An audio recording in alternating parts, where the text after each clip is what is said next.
Good morning, Tampa, Brad. Cats, have a seat, please.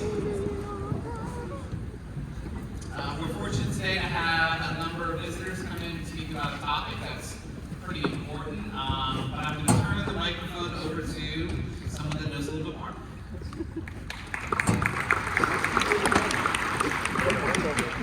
Good morning. For those of you who don't know me, my name is Brooke Parker. I am the president of the Tampa National Alliance on Mental Illness Club, which is an affiliate of the nation's largest grassroots mental health organization. Our club serves as a student-led chapter within their larger, more esteemed framework. Today, I am honored to introduce to you my family friend and our guest speaker, who is here today to share a deeply personal and powerful message. After the heartbreaking loss of his son to suicide, Mr. Jones has dedicated himself to raising awareness on mental health and the importance of checking in on ourselves and others. His courage in speaking out about such a painful experience highlights the critical need for open conversations on mental health, and we are incredibly grateful to have him here with us today. Without further ado, please join me in welcoming Mr. Jones.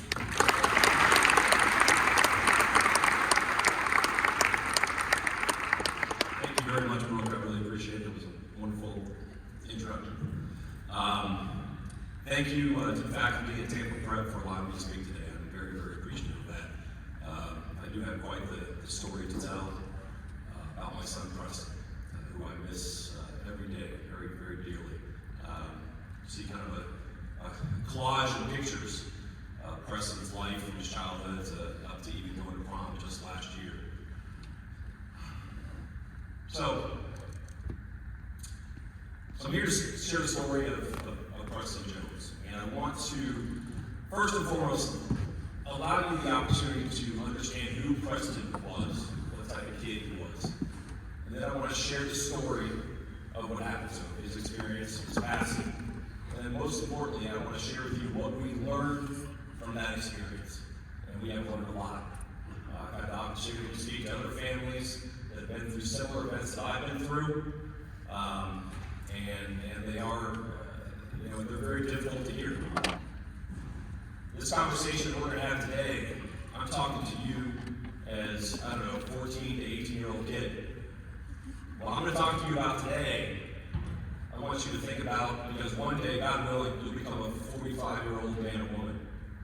Or one day, you'll become a 75-year-old grandparent, 45-year-old parent.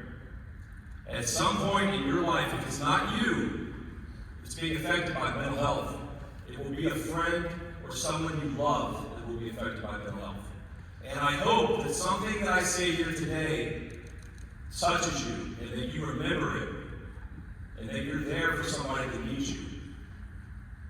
Because there will be somebody that needs you. There's a mental health crisis in the world today, especially with our youth. I never thought it would touch me the way it has, but it has. And I'm here. And I want to share my experience with all of you. Let me tell you a little bit about Preston. This was just last April. My daughter, Lauren, graduated from the University of North Carolina, Chapel Hill. We were a happy family. Everything was going wonderfully. Lauren is now in grad school at UNC. We're very, very proud of her and all that she has accomplished. She's already started her own company. Wonderful daughter, very motivated, very driven, sky's the limit type of person. Preston was here for that graduation. I'm so glad that he was able to see Lauren graduate. About a month later, Preston had the opportunity to graduate from Berkeley Prep. This is Preston. So he played a number of sports. He just only played lacrosse, played football, baseball, but lacrosse was really his favorite sport. He really took a liking to it. And I think the reason why he liked lacrosse so much is because that was the only sport that I knew nothing about. I grew up over in Clearwater, back in the late 80s, early 90s. We didn't know how to spell lacrosse. So I think the fact that I didn't know anything about it is the fact that he loved it so much. But the reason why he loved sports was because he loved being with his friends. He was such a personable kid, such a loving kid, just enjoyed life so much. We loved the challenge of sports. But we loved making friends. We loved being part of a group. It meant so much to him. This is just a couple of family vacations that we had. This was up in Nantucket last summer as well. Again, this is my daughter Lauren. Preston, at this point, was starting to think about college. Where do I go to college? And I know from having two children that have gone through the college process how difficult that is. Okay? It's definitely different from when I was in school, for sure. You know, getting into Florida State or Florida, I know it's difficult. I know it can be a traumatic experience. But I watched both of my kids go through that, and it was interesting to watch. There's a lot more preparation that goes on today. And all I have to say, for those of you that are going through the college selection process, it will work out. You will find a home. You will find a place. You will find some place where you will be able to thrive. Lauren definitely found that at UNC, and Preston found that at Florida State. But don't sweat the small stuff. I'll talk about that in a second. I saw the stress these kids went through trying to go through this college selection process. It was very interesting to watch.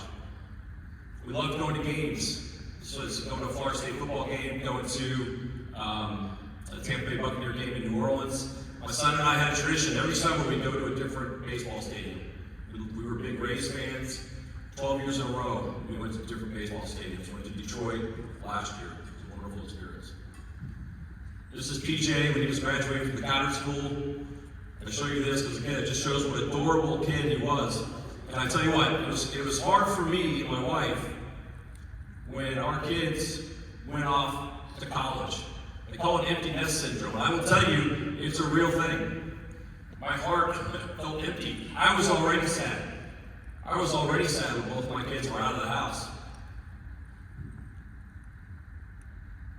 This is Preston from some of his playing days at Berkeley. Again, throughout his childhood, he played traveling baseball. He did the Under Armour under the lights. I got the chance to coach him. Loved it. Wouldn't trade it for the world. And I will tell you, when my wife and I were having children, so we were fortunate enough to have our daughter first, and I just prayed to God, I'm like, please give me a boy. Please give me a boy. And I was so fortunate when we found out we were having a boy. I just jumped up and down. I was so excited. And he was a wonderful child, and I got to spend 18 wonderful years with him. I will treasure that forever.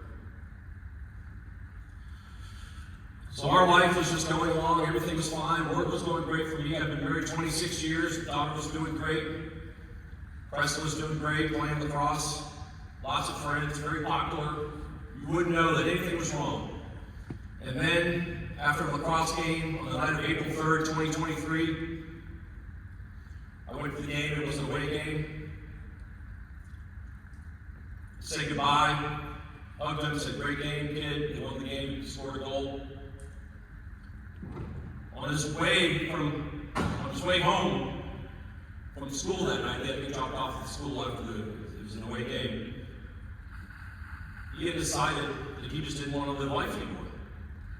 And I had just had a conversation with him the night before. Hey, how you doing? How you feeling? I had a sister that had a lot of issues, so I knew what to look for. We had no idea what was about to happen. On his way home, he drove his car at a high rate of speed, through a wall, flipped it 3 times, got ejected from the vehicle, somehow survived. My wife was like, where's Preston? Why is he not home yet? You guys all know Life 360. She drives up to where she sees his phone. And she sees the ambulance. And she sees the fire truck. And she sees Preston's car flipped upside down, crumbled, just like you see here. She sees her son lying on the ground. She calls me and she says, Tony, Preston's been in a terrible accident. Went to the hospital. He was essentially comatose for 3 days.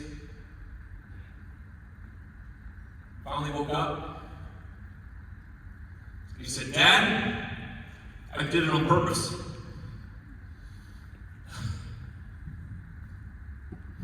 I said, what? Why?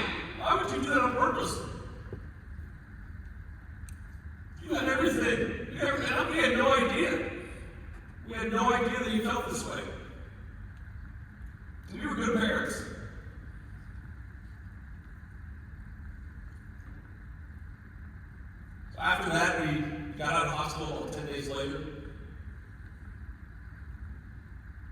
He had a renewed spirit. He realized how much people loved him, people visited him. He realized what a mistake he had made. He realized that was the stupidest thing he had ever done. He said, Dad, I regret that so much. And Dad, I remember as I was driving my car at a high rate of speed, I remember your voice in my head from the night before saying, come talk to me if you need me. Our son was mentally ill. And we tried during the 18 months, we tried to get him the help that he needed. Psychiatrists, therapists, psychologists, inpatient therapy. 18 months later, he had to go to college. Do we send him to college? Is that a good idea? Not so sure. But we talked to everybody and they said, yeah, he seems good. And he did. He seemed really, really good. So he goes up to Florida State, great roommates, great experience. Had a girlfriend for a long time. About 2 months in, thoughts start creeping back in. We always ask him, are you okay? Are you doing okay, Preston? I second guess myself all the time on what I did. Should you just stay at home? Should you have gone to a local school? Should you have gone to junior college, community college? But I think if I had done that, he would have felt the same way. I would have second guessed myself on that too. So then on the night of October 13th, so just about 5.5 months ago, Preston was at a club with some of his friends. He and his girlfriend had a little spat that day. And again, not to get into great detail, but he decided to end his life that night. 3 o'clock in the morning, I'm at home. This was during the hurricane, if you remember Hurricane Milton or one of the other ones, I don't remember. 3 o'clock in the morning, I get a knock on my door from 2 Hillsborough County Sheriff deputies. They said, Mr. Jones,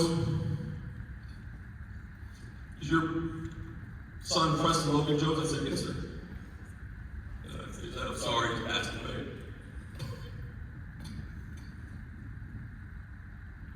I fell on my knees and said, why? Why, God? Why did it have to be him? I don't want this to be anybody, but why did it have to be him?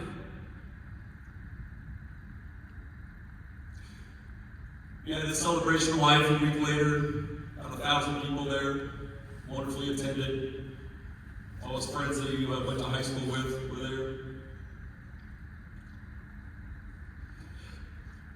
So in the last 5.5 months, 6 months or so, I've learned a lot about mental health.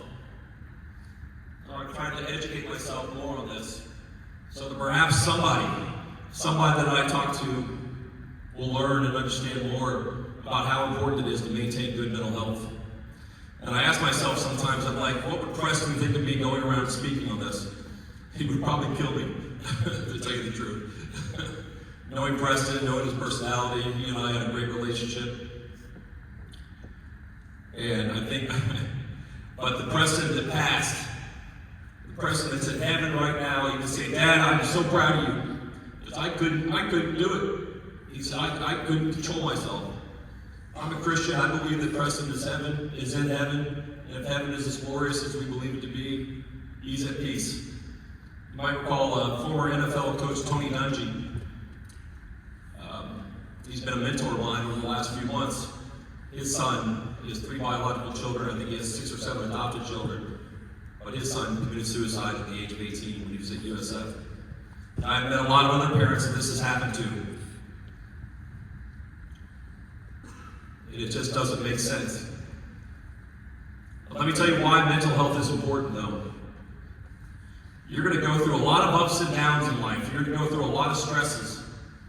You know, when you're in high school, it's maybe dating, it's who's going to ask me to prom, where are you going to go to college, how am I going to do my SAT, a lot of concerns. How do you cope with these sorts of things? Maintaining good mental health, maintaining a positive mindset, maintaining a clear mind will help you through that process. Have good relationships, have friends, good relationships with your parents, open communication, open dialogue with your friends, with your parents, with those that you know that love you. And realize your full potential. The one thing Preston said to us after his first accident, he said, I've been given everything, and I just felt like I always screwed up. Like, where did that come from? We had no idea he felt that way. We never put any undue pressure on him, but he put so much pressure on himself.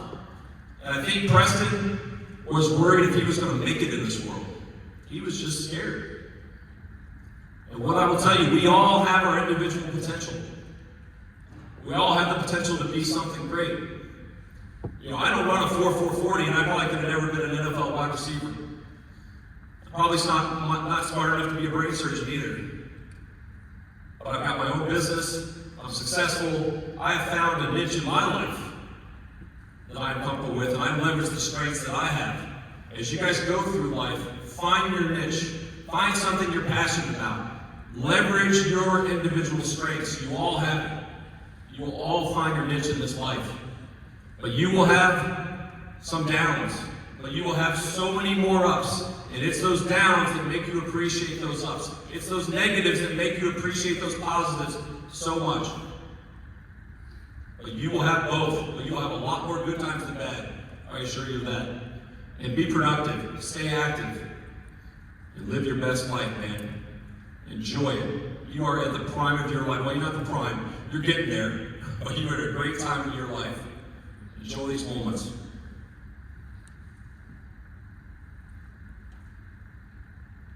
So how can you improve your mental health? Stay positive. Be physically active. Like I said before, don't sweat the small stuff. I look back on my life, I'm a 52-year-old man now. At one point I was 16 years old. And I was worried about the littlest things. I was more of a perfectionist. And I look back on it now as I've grown, just man, enjoy it. Breathe in the air. Enjoy the friendships. Enjoy the good times. Live in the present. Social media right now, I see what you guys are going through. Your life is moving so much faster than my life moved at your age.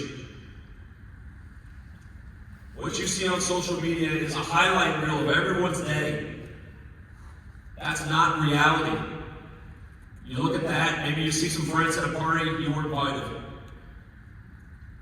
Maybe you see people out, you didn't know there was something going on. Don't compare yourself. Comparison is the thief of joy. If you're always comparing yourself to somebody else, if you're always comparing yourself to what you see on social media, and what people are saying, what people are driving, what kind of clothes they're buying, don't do that. I talk to so many people my age, like, how do kids grow up these days? It's the day of social media and the constant comparison. Don't do it. Be the best person that you can be. And develop good coping skills. This is where Preston, I think, really had a hard time. It's his coping skills, and I said this at his celebration of life. He wasn't able to cope when things went wrong. He wasn't able to cope when what he had in his mind he wanted to do, he wasn't able to do it. He was very impulsive. He just wasn't able to cope it. You need to have good coping skills.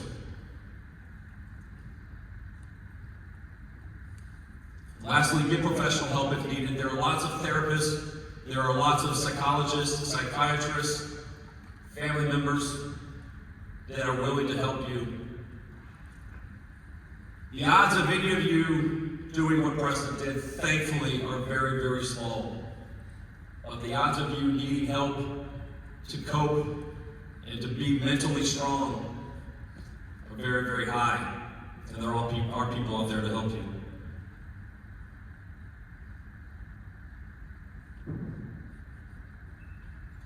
All right, lastly, just to go over a couple more things.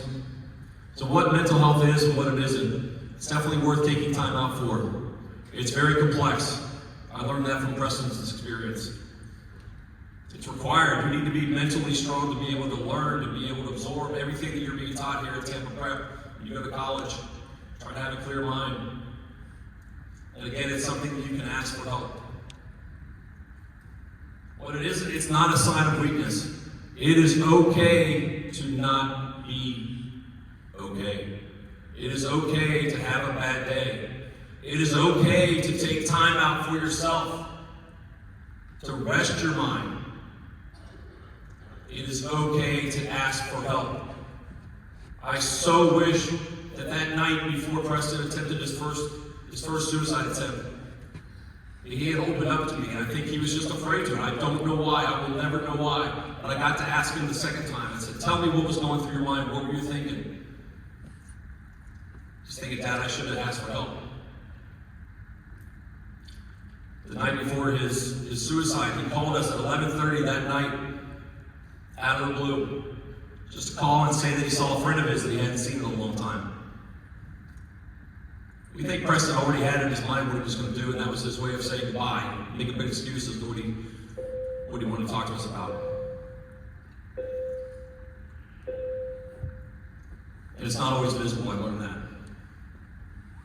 All right, so I'm going to close here, and I'm going to read this because I got a lot of people saying things to me after Preston's passing, and this one really hit home the most to me.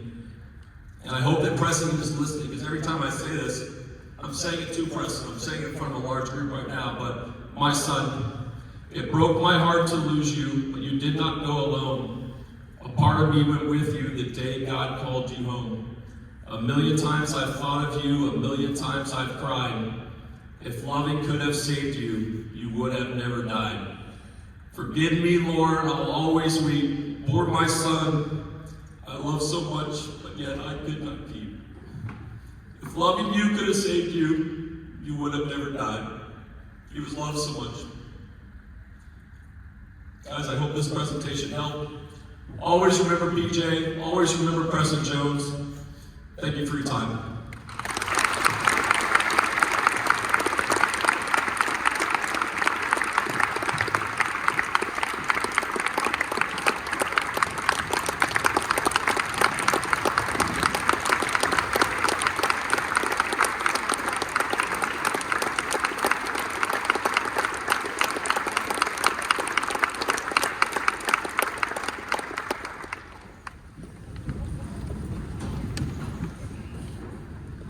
Thank you so much, Mr. Jones, and thank you everyone for your attention. It can be a really uncomfortable conversation, and you know we don't have these kind of conversations too often, but it's good to reflect on some of the things that we heard this morning, and think at times this is a month in the year that's set aside for awareness of mental health, and so it's a good time to reflect on that. I want to say 3 things. Before we go, I know the bell rang, and I'm sorry about that we have to hold you a couple more minutes. But some of you may not realize where my office is. I'm Mrs. Cole, I'm the school counselor. My office has moved, and I'm kind of in between the health desk and the academic success area. My office is back there. And if you don't remember this, I want you to remember a couple things. You can come to see me anytime. Anybody in this room. You don't need an appointment. You don't even need permission. If you need to talk, and you need to do that right then instead of doing whatever else you're supposed to be doing, you can just come to my office. Just let me know that you need me to tell your teacher where you are, and I'll do that. That's number 1. Number 2, when you talk to me, it's confidential. What that means is there's only 3 limits to my ability to keep what you say confidential. And I'll tell you what those are before you start talking when you come to see me. So if you need to talk over something but you're not ready to let everybody know, or you're concerned that you might get in trouble or whatever, come and talk to me because I can keep it confidential and hopefully we can talk through what's the next best thing to do. And number 3, you are at an age where most likely someone who's having mental health concerns is when you probably share with their friends and their peers before they share with an adult. I wish it wasn't that way, but I can't change that. That's just the way it is. And so what that does is sometimes it puts you, people sitting in these little benches, in an awkward position because you have a friend someone is sharing something with you and you know you don't feel comfortable with it, you're worried about them, but they're telling you don't tell anybody. And so what I want to say is don't carry that burden alone. You're not prepared to carry that burden. Urge your friend to come and talk to me. Remind them it will be confidential. Urge your friend to go with you to another trusted adult, a coach, a teacher. You all have many, many trusted adults in your lives. Doesn't have to be me. Any trusted adult, a parent. And if they won't, and you are really concerned about them, have the courage to say, I'm your friend and I'm loyal to you, but I'm concerned about you. And if you won't go, I'm just going to go talk to Mrs. Cole about it. And don't worry that they're going to quit being your friend. They won't, because they'll know where it's coming from.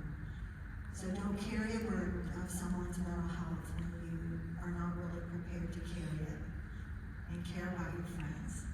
So that is all I want to say. Those are my 3 points to follow up, and then we want to say thank you to the committee from NAMI that has made this morning and this opportunity available.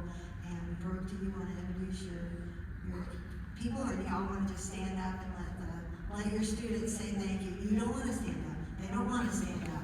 But I want to say thank you to them for their hard work in planning this whole morning.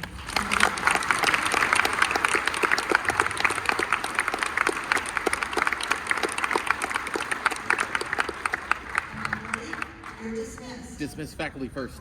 Dismiss faculty. Oh, there was number 4. If anybody's a little bit, emotional about this presentation, I'm in my office all day just waiting for